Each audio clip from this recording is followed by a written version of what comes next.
அருட்பெருஞ்சோதி அருட்பெருஞ்சோதி தனிப்பெருங்கருணை అరుట్పెరుంజ్యోతి. అందరికీ వందనములు. ఆత్మ సహోదర సహోదరులందరికీ కూడా ఈరోజు నేను దయ గురించి చెప్పాలనుకుంటున్నాను. దయని మనల్ని ఎదిగించగలదు. దయనే నన్ను ఎక్కలేని స్థితికి ఎక్కించినది అని వల్లలారు చెప్తారు. అయితే ఆ దయకు ఎందుకు అంత ముఖ్యత్వం ఉంది అంటే, దయ ఉంటేనే కరుణ వస్తుంది. కరుణ ఉన్న చోటే దైవ అనుగ్రహము పూర్తిగా ఉంటుంది. ఆ దైవ అనుగ్రహము పూర్తిగా పొందినప్పుడే ఈ ఆత్మ మరణము లేని మహాజీవితాన్ని పొందుతుంది. మరి చాలామంది క్వశ్చన్ చేస్తారు, ఆత్మకి మరణం లేదు కదా, మళ్ళీ ఎందుకు కొత్తగా చెప్తున్నారు అని మీరు అడగచ్చు. అంటే ఈ సత్శరీరాన్ని కూడా మనము మహాకాంతిగా మార్చుకొని, ఆత్మబిందు ఎలా ఉంటుంది, 1000 కోట్ల సూర్యప్రకాశమై ఉన్నది. అయితే అంత చిన్న బిందువే అంత ప్రకాశంగా ఉన్నప్పుడు ఈ శరీరంలోని అన్ని అణువులు కూడా ఆ ప్రకాశంలాగానే మారుతుంది. అలా ఎప్పుడైతే మారుతుందో అప్పుడే అది మరణం లేని మహాజీవితం. ఆ జీవితాన్ని పొందడానికి దయ కావాలి. దయే చాలా చాలా ముఖ్యమైనది.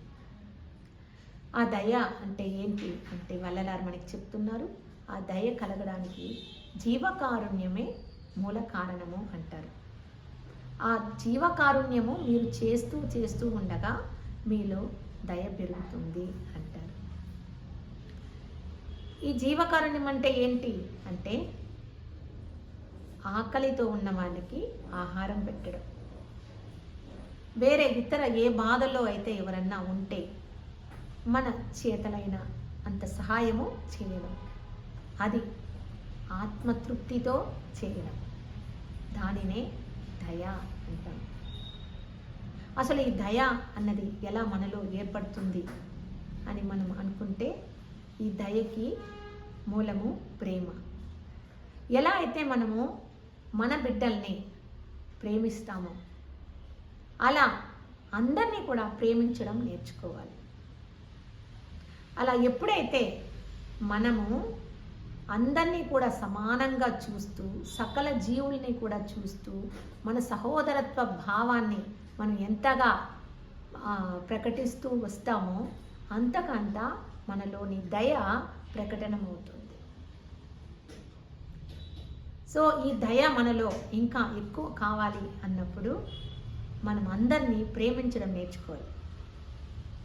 ద్వేషం ఉన్నా ఆ ద్వేషాన్ని తొలగించుకోవాలి. ఎందుకంటే రవ్వంత ద్వేషం ఉన్నా మీలో ఆ దయ వస్తుంది, కానీ అది నిలిచి ఉండదు. ఎలాగైతే ఒక కుండ నిండుగా నీళ్ళుంది, ఒక హోల్ దానికి పడితే ఎలాగైతే నీళ్ళన్నీ వెళ్ళిపోతాయో అలా దయ కూడా, మీకు ద్వేషము అన్న భావం ఎక్కడో ఒక చోట ఉండిందనుకోండి, మొత్తం బయటికి వెళ్ళిపోతుంది. కాబట్టి మీలో ఎలాంటి ద్వేషాలను పెట్టుకోకుండా, ఆ ద్వేషాలు ఉంటే ఆ ద్వేషాలన్నిటినీ కూడా షార్ట్అవుట్ చేసేయండి. షార్ట్అవుట్ చేసి జీవకారుణ్యం చేస్తూ రాగా మీలో ఆ దయ అన్నది అద్భుతంగా ప్రకటనమవుతుంది. తద్వారా కరుణ వికసిస్తుంది. కరుణ ద్వారా దైవ అనుగ్రహాన్ని పొందగలము. ఆ దైవ అనుగ్రహమే మనకి మరణము లేని మహాజీవితాన్ని ప్రసాదిస్తుంది. అరే, మరణం లేని మహాజీవితము అంటే ఈ మానవ శరీరానికి కలిగే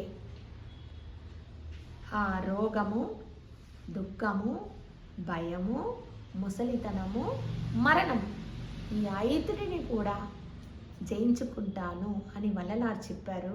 అలాగే జయించారు. అంటే అది ఎలా అంటే, ఈ 7వ జన్మ మానవ జన్మ అంటాము కదా, అయితే మనకి 6వ జ్ఞానం అన్నది పనిచేస్తుంది. అంటే 6th సెన్స్. ఈ 6th సెన్స్ కలిగిన మనము దేనినైనా కూడా పొందగలము. కాకపోతే అది పొందాలంటే మనకు అనుగ్రహము కావాలి. ఆ అనుగ్రహం ఎవరయ్యా ఇస్తారు అంటే అరుట్పెరుంజ్యోతి మనకు ప్రసాదిస్తుంది.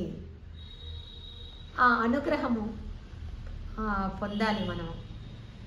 ఆ దైవం ఎక్కడ ఉందంటే మనలోనే ఉంది, ఆత్మలోనే ఉంది. అది మనకి ఈ దయ ఎంత విషయాన్ని మనకి ఇస్తుంది అన్నది వల్లలారు మనకి సూచించుంటారు చూడండి. కాబట్టి జీవకారుణ్యం చేయండి. మనలోని అంటే అందరం కూడా, నేను చేస్తున్నాను, మనందరూ జీవకారుణ్యం చేయాలి. తద్వారా దయను పెంచుకోవాలి. Okay, thank you. అరుట్పెరుంజ్యోతి.